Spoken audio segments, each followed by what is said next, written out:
this debate with Critical Drinker, Nerdrotic, and this Disney corporate was a complete slaughter. Disney is already falling apart, and now you've got two of the biggest YouTubers making millions of people realize just how bad it's gotten. Even Disney had to notice them. They're that influential, and this poor Disney guy, he didn't stand a chance.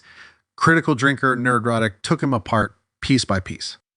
Yeah, it was like watching a train wreck in slow motion.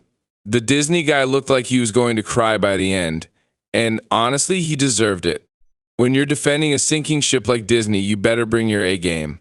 Meanwhile, Critical Drinker and Nerdrotic absolutely destroyed every lame excuse he threw at him.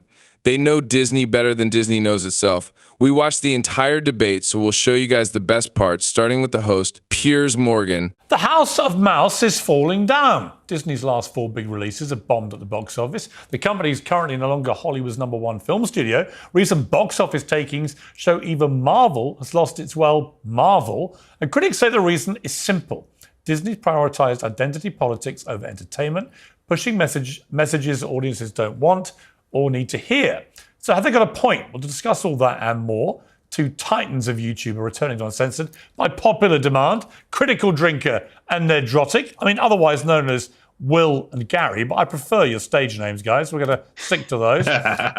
Also here to debate is Uncensored contributor Esther Krakow and the author for The Case for Cancel Culture, Ernest Owens. Piers really laid it out there. Disney is falling apart, and everyone knows why. But what really hit home was when Critical Drinker came in with the truth bomb about how Disney's failures aren't just about wokeness, but also because their storytelling has turned to garbage, prioritizing quantity over quality. No kidding, Star Wars and Marvel used to be unstoppable, but now it's just flop after flop. What do you think of this? I mean, Critical Drinker, there's no doubt Disney's in a pretty poor run at the moment. How much of that is down to woking up the movies?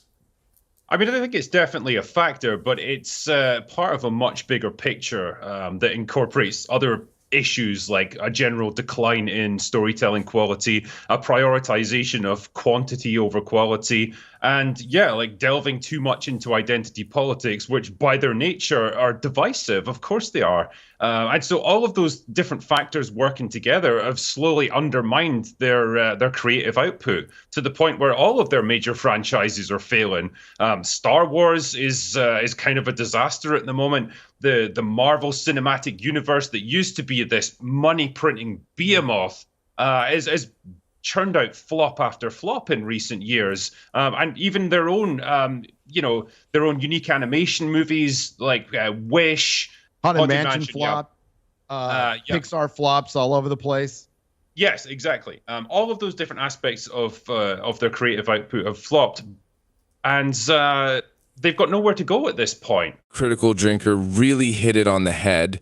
It's not just about the politics, though. That's a huge part of it. It's that Disney stopped caring about what made their movies good in the first place. Star Wars, a joke. Marvel, dead. Even their own animations are bombing. When you're screwing up on every front, you know something's gone really wrong. Nerdrotic, She-Hulk, Attorney at Law, a comic book tale featuring a strong female lead. The Marvels, a comic book movie featuring a diverse cast of strong female leads. Elemental, Disney's first animation featuring their first strong non-binary lead. All flops. Maybe a coincidence, maybe not. People who are intent on attacking Disney saying, well, this is because they're pursuing a strategy that's not based on just producing great movies.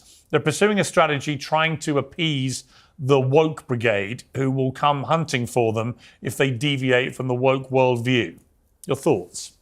The woke brigade that's within their building, right? So, right.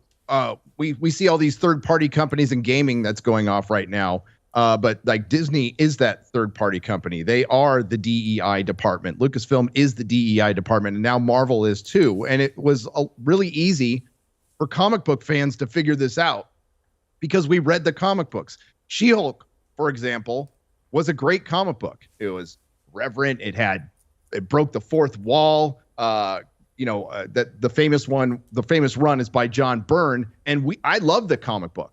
She-Hulk was a member of the Fantastic Four. This is one of my favorite female Marvel characters, and they destroyed her because they don't know what they're doing. I did a clip in one of my videos of all of the writers for most of the Disney Plus stating that they didn't know anything about the comics and they didn't read the comics. And that's part of the reason, because they're just there for identity politics. It's simple. We used to joke about they're just checking boxes when they're literally checking boxes now.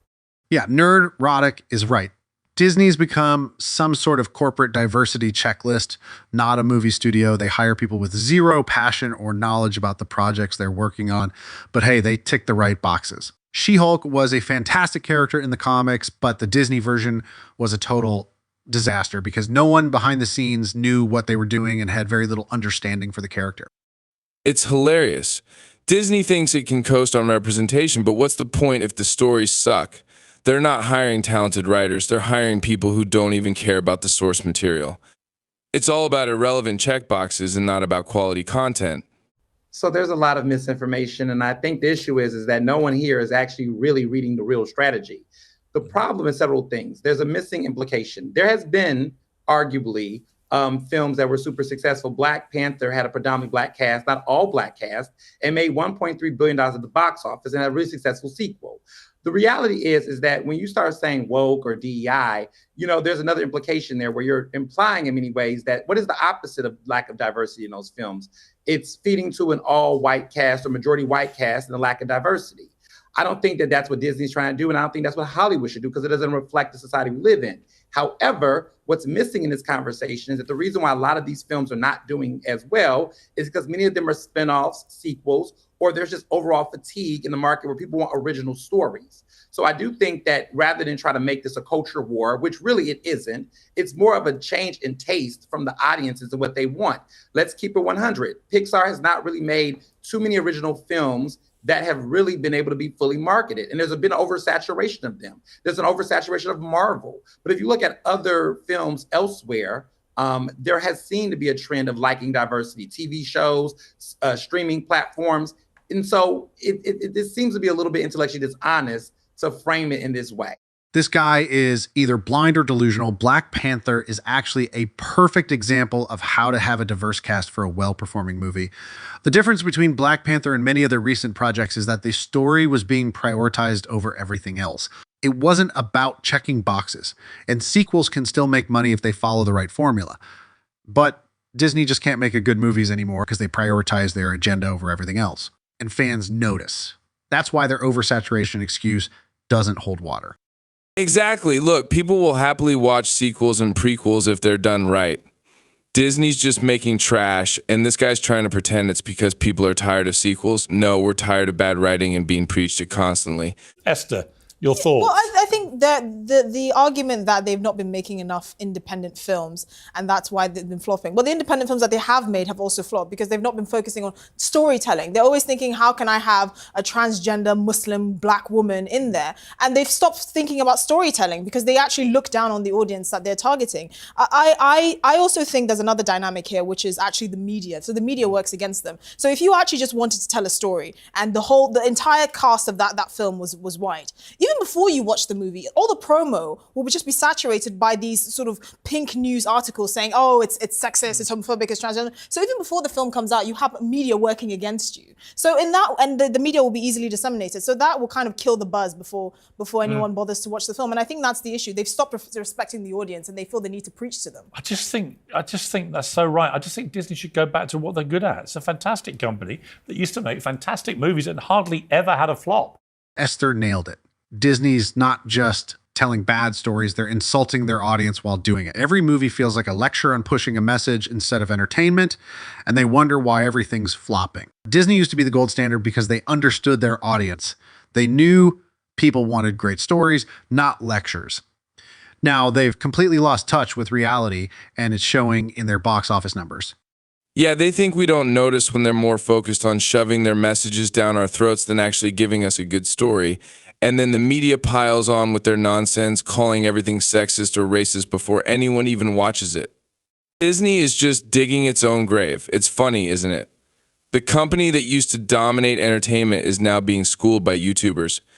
And when Disney tries to defend themselves, it just makes them look worse. They are out of touch, and everyone knows it.